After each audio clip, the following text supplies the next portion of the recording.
Bonjour tout le monde, bienvenue sur les secrets de Muriel, j'espère que vous allez bien. Aujourd'hui, on va se faire une petite recette de bûche et cette fois on va faire la plus simple, la plus rapide du monde, mais tout aussi gourmande et délicieuse. On va faire une bûche roulée au chocolat et à la noisette. C'est parti!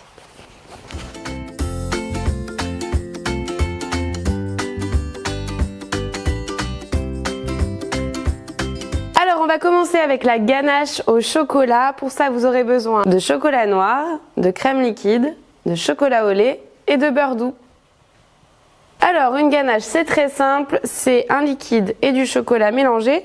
Donc là je vais mettre ma crème liquide à bouillir. Et ensuite je vais verser, alors là j'ai pris du chocolat noir 70% et du chocolat au lait 42%. Chocolat au lait, c'est pour apporter un peu de gourmandise et adoucir un petit peu le chocolat noir, sans rajouter du sucre, vraiment sucre semoule, sucre brut. Alors les bûches classiques, c'est avec de la crème au beurre, mais moi j'ai décidé de le faire à la ganache parce que je trouve ça meilleur. Hop, parfait, ça bout. Donc là, je peux ajouter ma crème en 2 ou 3 fois dans le chocolat. Et là, je mélange à la maryse, au centre, en récupérant le chocolat.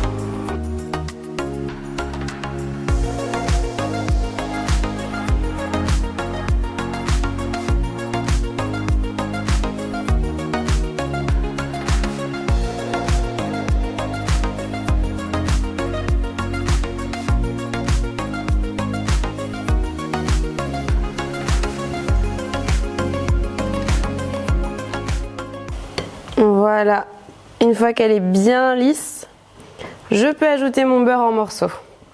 Et là, je mélange tranquillement jusqu'à ce que le beurre soit fondu.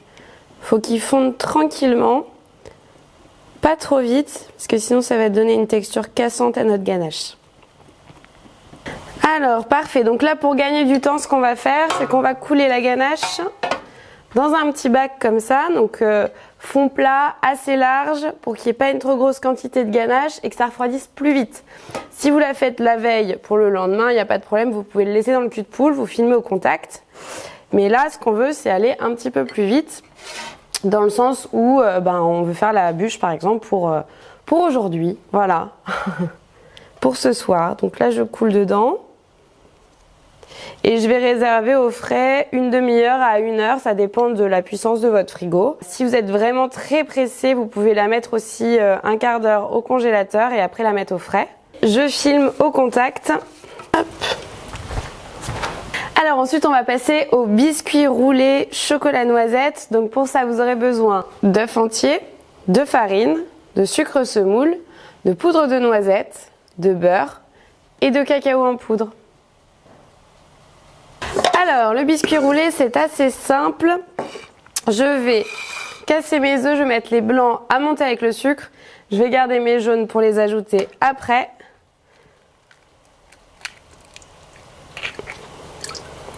Donc, œufs tempérés, vous le savez, pour que ça monte mieux. Je vous conseille de les stocker hors de votre réfrigérateur de toute façon. Vos œufs, vous le savez, sauf si vraiment il fait très très chaud chez vous. Donc je mets à monter avec le fouet du batteur et directement avec le sucre semoule en vitesse moyenne d'abord et puis après on peut y aller à fond. Donc je garde mes jaunes d'œufs que j'ajouterai après. Je vais faire fondre mon beurre au micro-ondes, donc pas trop chaud, pas trop fort, pas trop longtemps parce que je veux pas que mon beurre soit trop chaud, juste qu'il soit fondu et tiède. Ensuite je vais tamiser mes poudres.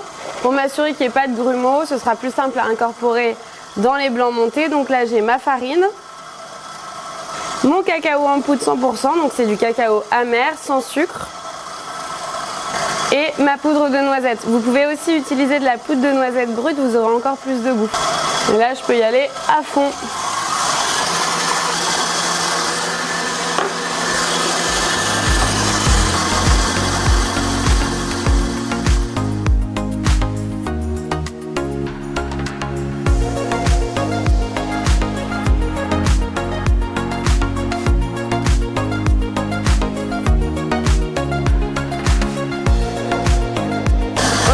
J'attends que les blancs soient bien montés. J'ai mon beurre qui est fondu, j'ai mes poudres qui sont tamisées et mes jaunes d'œufs qui attendent sagement. Et bien évidemment, j'ai préchauffé mon four à 170 degrés pour enfourner le plus rapidement possible mon biscuit.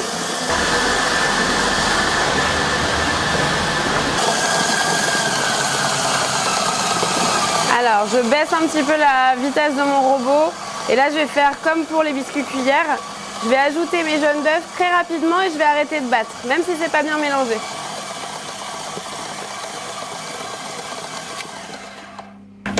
Hop, voilà, très rapidement. Donc c'est pas tout à fait mélangé.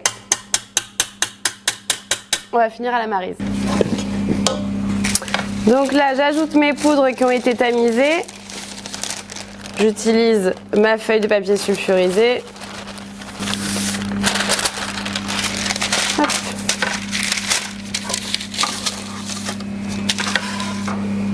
Et là, j'y vais tranquillement. Je vais du milieu vers les extérieurs avec ma maryse sans trop faire retomber mes blancs.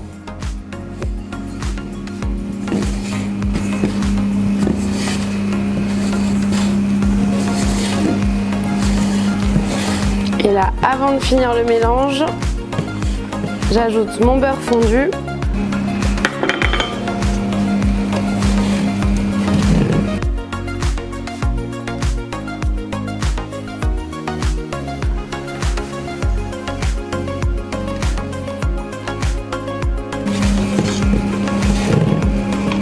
Voilà, magnifique. Alors maintenant, on va sur notre feuille. Donc le four est chaud, il est à 170 degrés, chaleur tournante.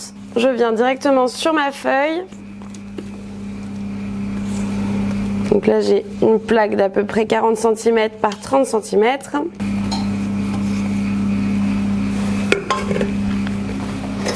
Et avec ma spatule coudée, ou si vous n'en avez pas, avec une cuillère, je viens immédiatement étaler mon biscuit. Alors là, il s'agit de pas trop l'étaler, en fait, de pas trop le travailler parce que sinon il va redescendre, il va retomber. Et vous n'aurez pas un biscuit aérien. Et donc c'est un biscuit qui va se casser après.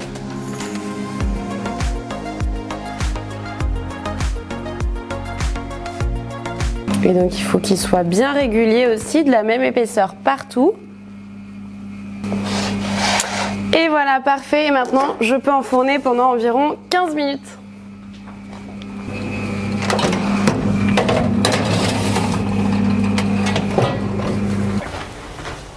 Et voilà, magnifique. Le biscuit est cuit. Alors là, hop, on peut toucher. Si ça remonte, c'est que le biscuit est cuit. Donc on peut le décoller un petit peu de la plaque. Si on a débordé un petit peu. Ok, parfait. Hop. Et donc là, on va lui donner un petit peu sa forme pour éviter qu'il soit cassant après. Tac. Faites attention de ne pas vous brûler, c'est un petit peu chaud. Hop. Et là, vous le laissez refroidir de cette façon, une petite demi-heure, le temps qu'il refroidisse, avant d'ajouter la ganache, parce qu'évidemment, si vous mettez la ganache tout de suite, elle va fondre et elle va être liquide. Ok, alors on a notre ganache qui est froide, on a notre biscuit. Alors, il faut surtout pas le laisser trop longtemps comme ça non plus parce que sinon il va craqueler quand vous allez le dérouler. Donc on y va tranquillement et on retire le papier cuisson délicatement également. Là le but en fait c'est de garder un maximum d'humidité dans le biscuit. C'est pour ça que si vous n'êtes pas serein, vous pouvez effectivement utiliser un torchon humide à la place de mettre une feuille de papier sulfurisé. Comme ça, vous êtes sûr de garder de l'humidité. Alors là, ma ganache, elle a prise.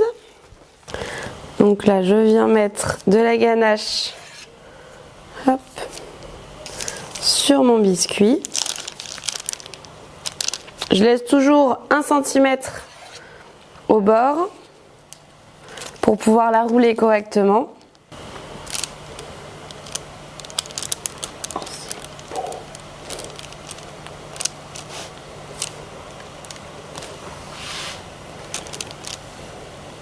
Alors pareil, on étale bien de façon homogène pour en avoir autant partout, pour pas qu'il y ait de jaloux.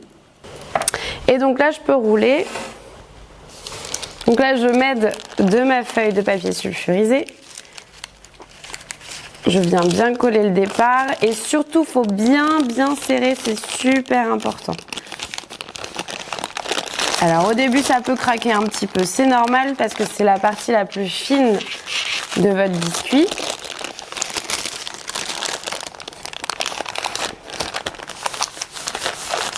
On arrondit bien, on serre bien.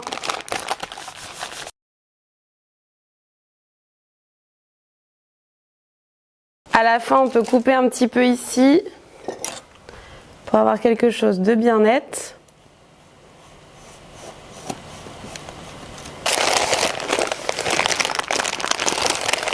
Et donc là, j'appuie bien au centre également et je peux réenrouler ma bûche, hop, en serrant bien. Pour avoir une bûche bien ronde, je serre bien. Et là, je peux la laisser au réfrigérateur. Si vous n'avez pas le temps, vous la mettez directement au congélateur pendant 5 minutes. Hop, et en attendant, je vais mettre mon reste de ganache dans ma poche pour pouvoir recouvrir ma bûche juste après. Et pour que ce soit plus pratique, mais si vous n'en avez pas, avec une cuillère, encore une fois, ça fonctionne très bien, hein, vous en faites pas. En revanche, il faut que la ganache soit bien prise, parce que sinon elle va couler sur la bûche. Alors en attendant que ça prenne un petit peu au frigo, moi je vais faire des petits décors en pastillage. Bon, évidemment, vous pouvez acheter des décors hein, tout faits, en plastique, tout ça, mais moi je vous ai montré une recette de pastillage. Je pense que ça peut être très sympa de faire ces décors soi-même. Donc moi, il m'en restait un petit peu dans mon frigo. Donc là, je vais bien le remettre à température en le malaxant entre mes mains. Donc là, il s'effrite un peu, c'est normal, c'est parce qu'il est très froid.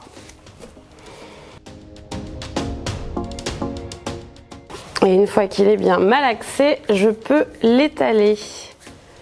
Et si ça colle, vous mettez du sucre glace.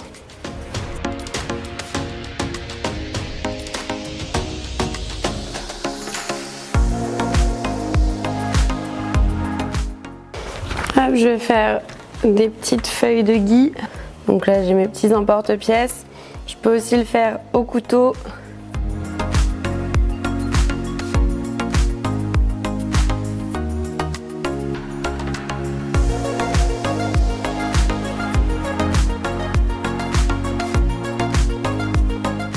On peut faire des petits cadeaux.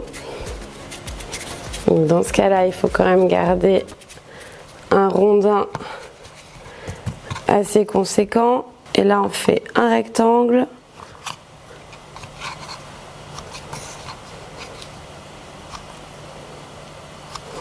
On essaye d'avoir quelque chose de régulier. Le côté un peu arrondi, ça permet aussi d'avoir quelque chose d'un peu enfantin. Donc pour Noël, c'est exactement ce qu'on demande. Hop.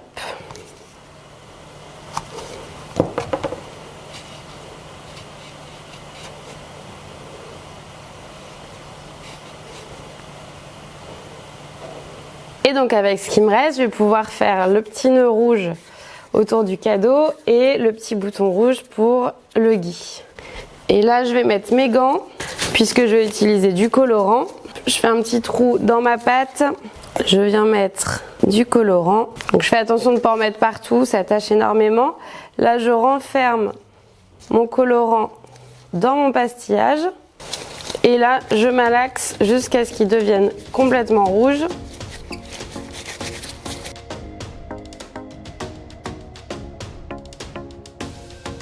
Alors, je vais pas mettre trop de colorant quand même si c'est pas totalement rouge. Je réétale.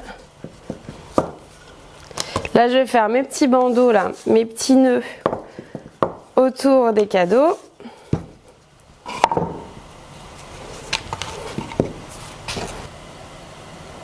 Là, je fais des petites bandelettes de 5 mm. Je viens les positionner, hop, sur mon cadeau. Je peux mettre un petit peu d'eau sur la bande pour qu'elle colle bien.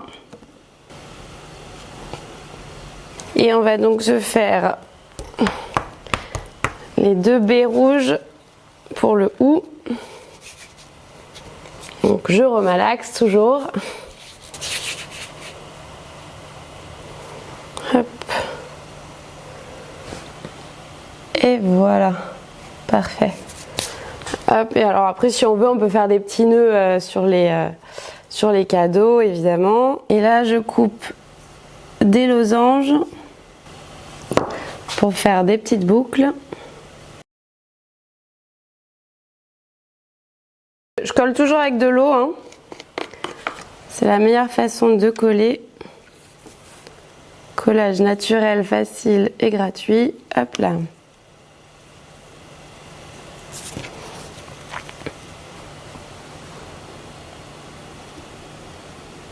Je peux faire une petite boucle si j'ai envie, en faisant un tout petit losange que je viens poser sur la jointure. Je l'arrondis légèrement. Alors, j'ai récupéré ma jolie bûche roulée qui est bien froide cette fois. Donc là, je retire hop, le papier. Je vais ébarber sur les côtés pour avoir quelque chose de bien net, bien régulier.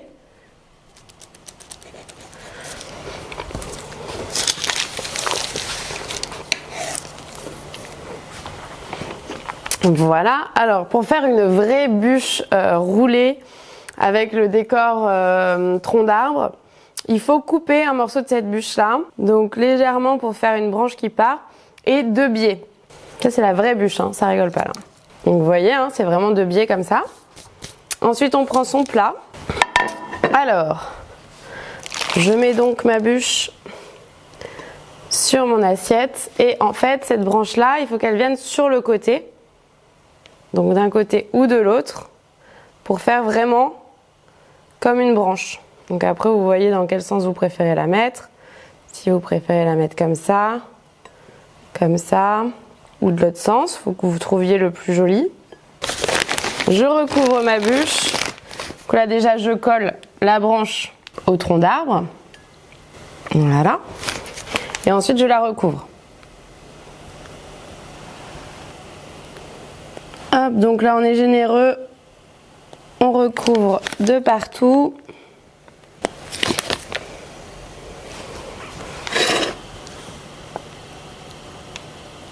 Et donc je pense que vous l'avez tous vu déjà ça, la petite touche finale pour faire l'effet arbre, c'est le coup de fourchette.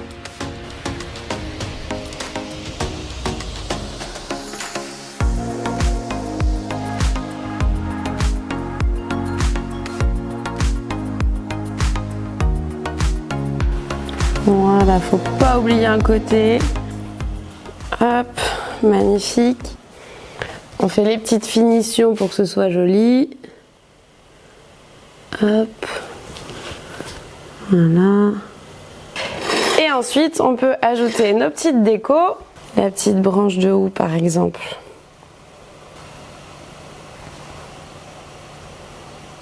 Les petits cadeaux.